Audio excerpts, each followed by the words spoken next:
जी, जिस तरह से टाइटल लिखा गया है, बना गया है और जिस तरह के प्रोमो शायद आपने देखे हों अपने ही चैनल्स पे, ज़ाहिर है कि ये एक मिस्ट्री है, एक थ्रिलर है। और मिस्ट्री और थ्रिलर में कहानी के बारे में ज़्यादा कुछ बोला नहीं जा सकता। एक आर्मी ऑफिसर हूँ मैं इस फिल्म में। एक हादसे की वजह से काफ़ी अरसे के लिए मैं गायब हो जाता हूँ अपने घर से, और अचानक एक दिन वापस आता हूँ और देखता हूँ कि वहाँ पर कुछ परिस्थितियाँ जो हैं वो बदली हुई हैं, और जो लोग, जो चाहे वो मेरी पत्नी हो चाहे मेरे बच्चे हों, वो कुछ अजीब ढंग से मेरे साथ पेश हो रहे हैं। और इसके पश्चात क्या होता है ये आपको फिल्म देखने के बाद ही पता चलेगा। नहीं, ऐसा नहीं है। घर के अंदर दिन भर झाड़ पड़ती रहती है बंगाली में। पत्नी हमारी बंगाली हैं। नहीं, प्रैक्टिस नहीं किया। मैं 6-6.5 साल कलकत्ते में रहा हूँ, वहाँ नौकरी की है मैंने। वहाँ के वातावरण से मैं अनभिज्ञ नहीं हूँ। और घर में पत्नी, जैसे कि मैंने कहा, वो बंगाली हैं।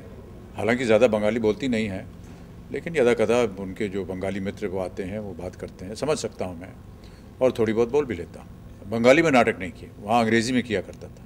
लेकिन बंगाली सीखने के लिए हमारी जिस कंपनी में मैं काम कर रहा था, उनका एक स्कीम था, वो 3,000 रुपये देते थे बंगाली सीखने के लिए, क्योंकि उनकी बहुत सी जूट मिल्स थी, पेपर मिल्स थी, कोल माइंस थी, जहाँ पर बंगाली वर्कर काम करता था। तो उनके साथ संपर्क बढ़ाने के लिए वो अपने जितने एग्जीक्यूटिव्स थे उनको बंगाली सीखने के लिए प्रोत्साहित करते थे। तो 3,000 रुपये हमारे लिए बहुत बड़ी रकम होती थी। हमारी तनख्वाह वहाँ थी 450 रुपये। तो उस 3,000 रुपये को पाने के लोभ में हम लोग बंगाली सीखे।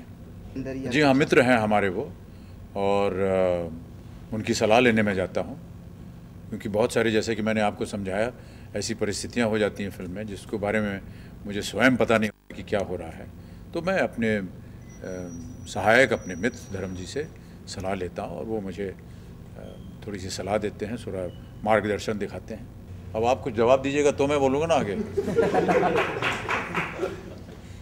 जी, उनका नाम रवि है, और मेरा उनसे परिचय कई वर्षों से है। मैं कश्मीर में, अभी मैं भूल रहा हूँ कौन सी फिल्म शूटिंग कर रहा था, सिलसिला से भी पहले, शायद कस्मे वादे, कुछ ऐसा था, 70s 80s की बात है। तब वो एक विद्यार्थी के रूप में मुझसे मिलने आए, और उन्होंने कहा कि मैं आपके साथ काम करना चाहता हूँ और मैं बॉम्बे आना चाहता हूँ। तो पहले तो मैंने उनको मना किया कि क्यों अपना जीवन बर्बाद करना चाह रहे हैं आप। फिर जब उनका आग्रह इतना हुआ कि मैं उनको इनकार नहीं कर सका, तो फिर मैंने उन्हें मुंबई अपने पास बुलाया, और कुछ वर्ष वो मेरे ऑफिस में उन्होंने काम किया।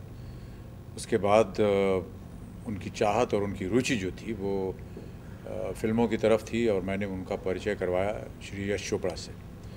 और यश जी के साथ ये कई साल एक सह निर्देशक की हैसियत से उन्होंने वहाँ उनके दफ्तर में काम किया, कई फिल्में उनके साथ बनाई, और अब ये उनकी पहली फिल्म है।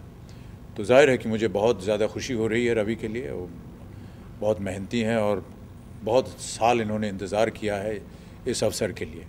तो उनके लिए और टीटो टोनी के लिए, जिनके साथ हमारे बहुत ही एक पारिवारिक रिश्ता रहा है। इनकी पहली हिंदी फिल्म 2 अनजाने, राम बलराम वगैरह हमने इनके साथ की हैं, और हमारा माहौल इनके साथ काम करने में बड़ा ही अच्छा रहा है। इनके पुत्र जो कि अब इस फिल्म को प्रोड्यूस कर रहे हैं, वो हमारे सामने ही पैदा हुए थे। तो अचानक जब एक लंबा चौड़ा नौजवान सामने आकर के खड़ा हो जाता है, तो बड़ा अजीब सा लगता है कि उनको इनकार किया जाए। इसलिए हमने इस फिल्म को स्वीकार लिया, एक पारिवारिक संबंध को बनाए रखने के लिए। तो भाई साहब देखिए, गिने चुने किरदार होते हैं जीवन में। आर्मी होगा, पुलिस होगा, डॉक्टर होगा, बाप होगा, बेटा होगा।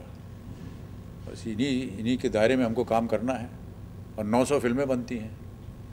तो साल में अगर 6-7 फिल्में करेंगे हम, तो कहीं ना कहीं तो रेपिटेशन हो ही जाएगा।